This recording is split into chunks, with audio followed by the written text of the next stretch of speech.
The official Ahsoka trailer has finally been released and it's jam-packed with big talking points for the upcoming series. Strap yourselves in as we break down the 6 key takeaways from this amazing trailer. We have a lot of work to do. However, there are some potential changes being hinted at that could upset some fans. Things have changed.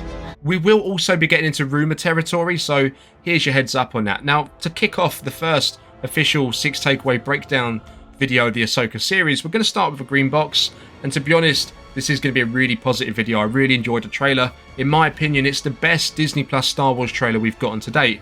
But this green box is going to go for "We are no Jedi." I'll just put "no Jedi" for short. And that is a line spoken by Baylan at the beginning of the trailer, where he's telling an officer that he and Shin aren't Jedi. Now that's quite evident to us, the audience, because they're outright killing people and they've got orange lightsabers. But to these officers, they see someone using the Force, they see someone with a lightsaber. That is a name that comes to mind. The Jedi were very much present in the galaxy, more so than the Sith in recent memories, so that's understandable they would think they're a Jedi of some kind.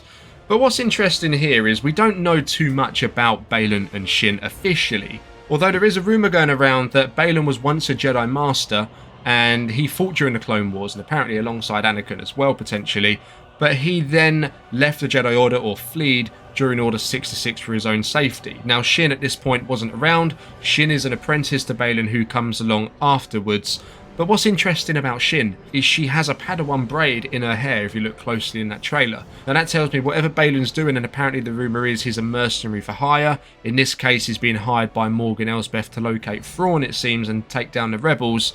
But that tells me he's part of a new order of Force users, if he didn't create them himself, that do follow the Jedi traditions, but not necessarily their beliefs to uphold peace and justice in the galaxy. Now I'm interested to find out more about this new type of potential order, this new maybe Jedi-ish, maybe Sith-ish kind of order they've got going on there. Is this something that Baylan started, or is this something that's long established in the unknown regions? So box number 2 today is going to be for the ruins. Now the ruins are them stone pillars, them leftovers of what could be some kind of ancient temple, where we see Baylan, Shin and Morgan Elsbeth standing around when that big dome kind of thing goes over the top of them. Now initially I thought this was a portal for the world between worlds. That dome does look like some things we've seen before for the world between worlds, but after looking back at it closely I'm not so sure.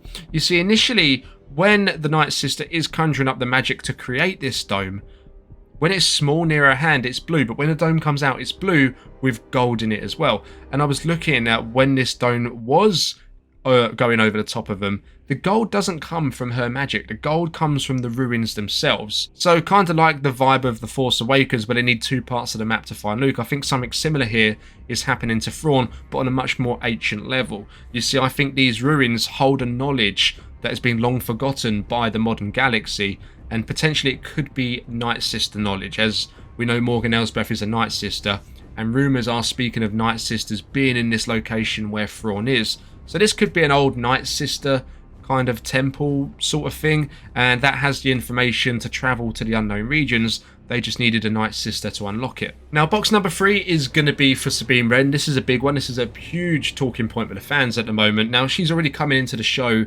as a fan favourite for her involvement in Rebels, and the last we saw of her just after the events of Rebels, in that bit with Ahsoka the White, she went off with Ahsoka to look for Ezra. Now this trailer tells us that didn't all go to plan, and whatever happened along the way, a few key events took place. The first being that Ahsoka started training Sabine, and Ahsoka was there for her master. Now Sabine, as far as we know, she's not Force sensitive. We've never seen that before, although it's worth noting that she did learn to wield the Darksaber, something that Din Djarin couldn't do. But she has received lightsaber training from Kanan and Ezra. But then you ask the question of how much lightsaber training can you teach someone who isn't Force sensitive? And that is a valid point, but being a Jedi, and if she's teaching her the ways of the Jedi, but she's not Force sensitive, being a Jedi is much more than just using the Force and waving around the lightsaber. A lot of it has to do with mentality. But then we get a scene in the trailer where she's fighting Shin, and she's on the back foot. She raises up her hand. She looks to me like she's trying to force push Shin back, or hold her off from attacking her, as she may be unarmed on the floor at that point in time. Now, why would Sabine do that if she isn't Force sensitive? Initially, I did maybe think that, okay, maybe she's Force attuned like Sharot in Rogue One, where you can kind of feel the Force, you can feel your surroundings by not necessarily seeing them, but you kind of know they're there, but you can't levitate things, you can't force push or force choke, the rest of it. But then I thought to myself, why would Sabine then raise her hand up like that? I mean, you would have to be pretty stupid to raise your hand up like that if you're about to be hit with a lightsaber. One line that would counter this argument is when Shin tells Sabine that she has no power. Now, this can be interpreted in a number of ways, but it could also be interpreted as Shin is still a Padawan herself, and perhaps Sabine's force sensitivity is so weak and almost non-existent that Shin just can't pick up on it. Now, that could be because she's not naturally gifted in the Force, or she's not had that much training. Now, box number 4, and this is the most exciting one for me personally, and this goes down for Anakin. Now, it's been probably 7 or 8 years at this point in time since Anakin passed away at the end of Return of the Jedi, but of course he was a big part of Ahsoka's life. He was her master, he trained her, and it was Anakin's training that saved Ahsoka from perishing during Order 66. So where she is right now in her life in the galaxy, she owes a lot of that to Anakin. Now, he was mentioned twice in this trailer, which kind of backs up the rumours we heard about Hayden Christensen, and I say rumours, it's all but confirmed at this point in time, about him returning in the Ahsoka series. So hopefully we get that as a flashback, hopefully we get that as a Force ghost as well. I want as much Anakin in there as I can. I'm really looking forward to seeing their interactions. And also in that scene where Baylan is telling Ahsoka that Anakin spoke highly of her, we hear Vader's breathing in the background. Now, there was another rumour that apparently Darth Vader in Obi-Wan Kenobi, the team that got him in Obi-Wan Kenobi and brought him to life, are actually working on the Ahsoka series as well, so we could be getting some flashbacks with that character. Also, if we quickly think back to the Obi-Wan Kenobi series, Deborah Chow interestingly said that you couldn't tell an Obi-Wan Kenobi story without Anakin being a part of it as well during this period of time.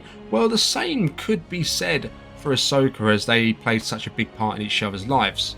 Hopefully Anakin can come back as a Force ghost, and he can contribute something to his own character as well. If he does come back as a Force ghost with one final lesson for Ahsoka, and that then gets her back on board to being a Jedi again after all these years, it would go full circle for Anakin, as once he destroyed the Jedi, now he's playing a part in bringing them back. Now, box number 5 today is going to go for Thrawn. Now, we're finally seeing him properly in live action. Now, I do know some of you aren't too happy with how he's looked from live action to animation, and the same could be said for Hera as well. I personally am okay with it. It's very tricky to get that transition right from animation to live action, and for it to look right on screen, not just for us hardcore Star Wars fans, but also the general audience as well. You don't want someone looking like a Smurf rocking up who's too blue, and the audience just really finding it a little bit funny and not taking that threat seriously. I'm really happy with the decision to bring Lars Mikkelsen on as Thrawn. So Lars Mikkelsen voiced Thrawn in Rebels and now he's back for live action. So having that same voice between animation and live action is going to help bridge the gap and enhance the overall story. And yes, I know the memes, he does look like a blue Elon Musk, I have to admit. So box number 6 today is going to go for the one and only Dave Filoni. Now, although this is only a trailer and we haven't actually seen any episodes of the Ahsoka show yet, Dave Filoni knows his Star Wars, and you kind of expect that for the amount of time he worked alongside George Lucas back in the day. But as I say, this is the best Star Wars Disney Plus trailer we've had to date. It's darker than expected, but it also feels like Star Wars with a Dave Filoni Rebels kind of vibe in it as well, and I don't just mean with the characters. And I'm surprised, quite frankly, at how much is put into this trailer, with Thrawn's face reveal, with all the characters we're seeing, with Anakin being mentioned.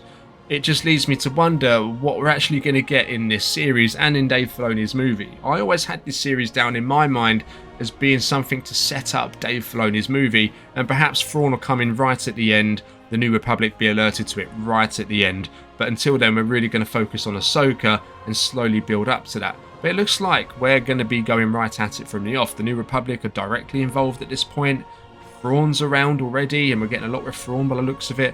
They wouldn't have put him into the trailer if that was a big surprise at the end. So it just makes me more excited for the Ahsoka series, but also the movie that's coming after that as well. Guys, let me know down below, what was your favourite part of the trailer? Remember to subscribe to the channel if you're new, leave a like on the video, it's greatly appreciated. I'll catch you in the next one. May the Force be with you.